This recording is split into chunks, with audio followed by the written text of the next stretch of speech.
Venez découvrir la 12e phase de l'âme avec l'enfant intérieur, celle qui les réunit toutes et ajoute à votre connexion au monde. Alors pendant longtemps, Freud a enfermé l'humain dans une vision hyper sexualisée et notamment l'enfant.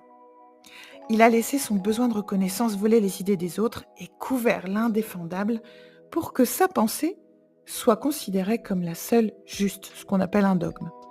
C'est ce qui a causé la scission avec Jung, qui en découvrant ce maître narcissique a décidé de changer d'univers, de monde et de s'écrire tout seul. Pourquoi? Parce qu'il a gardé son enfant intérieur.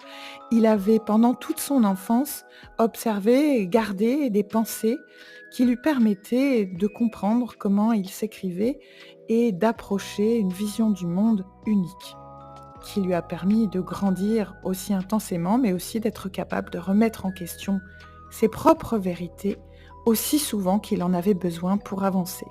L'enfant intérieur nous libère de l'orgueil. Il nous rappelle qu'aimer et s'émerveiller valent plus que toutes les théories du monde. Les 5 portes de l'enfant intérieur, selon Fabrice Midal, c'est le magicien qui imagine et transforme. Ça ne vous rappelle pas l'approche de Jung?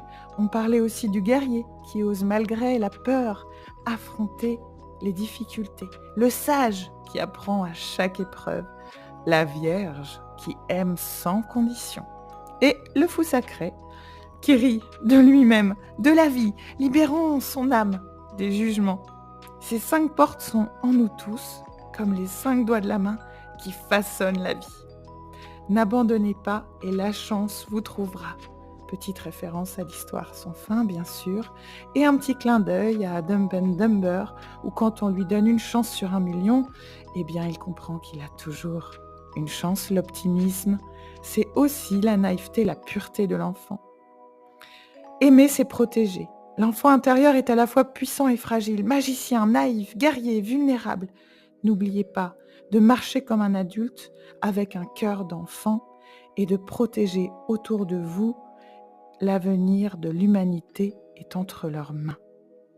C'est notre devoir de les défendre et de les aimer. Enfin, aujourd'hui, je choisis de marcher avec mon enfant intérieur, d'aimer sa lumière et ses ombres et de protéger chaque enfant de ce monde comme le plus sacré des trésors. Car en prenant notre enfant par la main, c'est nous que nous aimerons comme un meilleur ami, comme un compagnon profond, fidèle, sincère, honnête et vrai. On ne voit bien qu'avec le cœur, car l'essentiel est invisible pour les yeux. Petite référence au Petit Prince d'Antoine de Saint-Exupéry.